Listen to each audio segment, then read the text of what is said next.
In a pivotal move that could shape the future of the conflict, the European Union has pledged a massive $105 billion aid package to Ukraine, marking one of the largest financial commitments in the bloc's history. This landmark agreement was finalized on December 19, 2025, after weeks of intense negotiations among EU member states, highlighting the urgency and importance of supporting Ukraine at this critical juncture. The aid comes in the form of an interest-free loan, funded by the EU borrowing on international markets, rather than by seizing frozen Russian assets, a move that avoids complex legal battles but still delivers immediate support.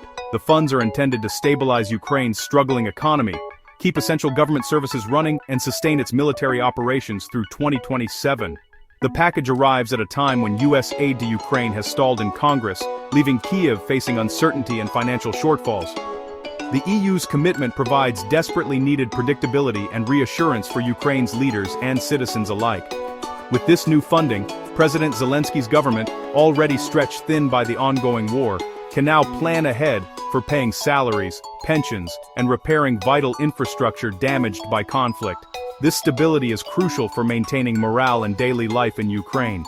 The EU's decision to avoid using Russian assets sidesteps significant legal hurdles for now, but leaders have made it clear that the option remains on the table for the future, keeping pressure on Moscow. More than just a financial transaction, this package is a powerful symbol of European solidarity and unity.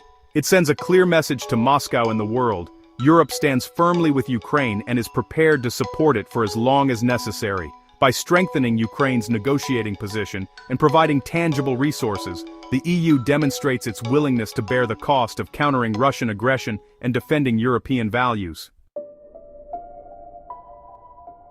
The Kremlin's response was swift and unmistakably defiant, signaling to the world that Russia would not back down easily. At his annual press conference, President Putin forcefully condemned the EU's plan, calling the potential use of frozen Russian assets robbery and a blatant violation of international law. He warned that such actions would trigger severe economic fallout for Europe, hinting at possible retaliatory measures from Moscow. Putin dismissed Western fears of Russian aggression against NATO as nonsense, insisting that Russia is not the aggressor but rather a victim of Western provocation and double standards. He accused the West of fueling tensions for its own political gain. He boasted of military successes and territorial gains, projecting unwavering confidence to his domestic audience and assuring them that Russia's position remains strong despite international pressure. Putin's rhetoric is carefully crafted to fracture EU unity and undermine support for Ukraine, while simultaneously reassuring Russians that victory is not only possible,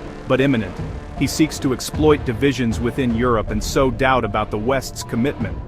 To the world, he paints Russia as a reasonable actor, beset by an irrational and hostile West, positioning Moscow as a defender of sovereignty and stability.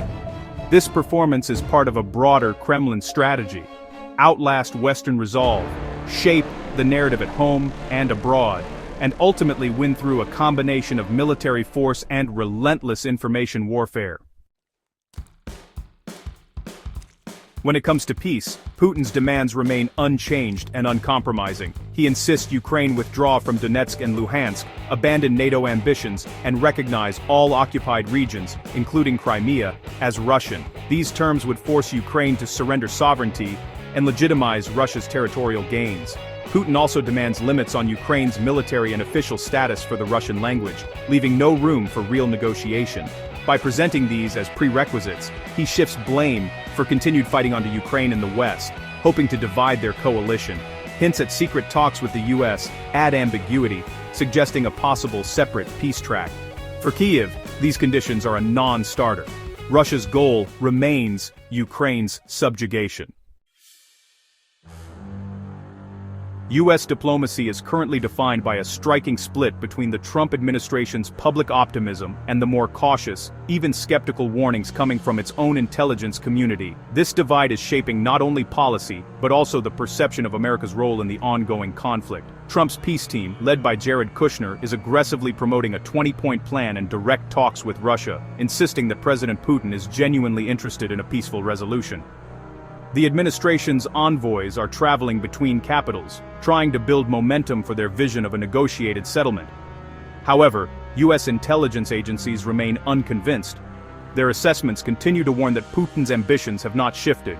He still seeks to reassert control over all of Ukraine, regardless of diplomatic overtures. This disconnect between diplomatic messaging and intelligence analysis creates confusion and mounting pressure on Kyiv, as Ukrainian leaders struggle to interpret Washington's true intentions and the risks they face. The US is now urging Ukraine to consider major concessions, such as withdrawing from Donetsk, a move that closely echoes Russian demands and raises alarm among Ukrainian officials. These proposals, which seem to align with Moscow's interests, further complicate the already tense negotiations. Meanwhile, in parallel, the US and its European allies are holding separate talks focused on post-war security guarantees, discussing the creation of a European security force, imposing troop caps, and planning for US-backed air patrols to deter future aggression. President Zelensky remains deeply wary, understanding that these security guarantees, while significant on paper, may not truly offset the risks posed by immediate territorial concessions or the possibility of renewed Russian aggression. The persistent gap between US diplomatic rhetoric and the sobering intelligence assessments leaves Ukraine in a precarious position, forced to navigate a maze of conflicting signals from its most powerful ally. As a result, Ukraine finds itself caught in a dangerous diplomatic crossfire, uncertain of which path will truly lead to peace and security. On the ground, the war grinds on with deadly intensity. Ukraine has struck inside Russia and targeted Moscow's shadow fleet, while Russia's airstrikes leave Odessa without power and civilians suffering. Both sides endure civilian casualties, underscoring the war's human toll. Russia's economy is faltering, growth has slowed, inflation is high, and the central bank's interest rate remains at 16%. The Kremlin claims hundreds of thousands of new recruits, but coercion is widespread. A recent exchange of bodies highlights the staggering losses, with Ukraine suffering disproportionate casualties. The conflict is now a war of attrition, testing the limits of both nations' endurance. As the war drags on, Ukraine's political future hangs in the balance. President Zelensky signals openness to elections if a ceasefire is achieved, but martial law currently suspends voting. Putin offers a pause in airstrikes on election day, if Ukrainians in Russia can vote. A move fraught with complications. The EU's aid gives Ukraine breathing room, countering wavering US support and sending a message to Moscow. The coming months will test whether Western backing can help Ukraine shift the battlefield, or force Russia to negotiate.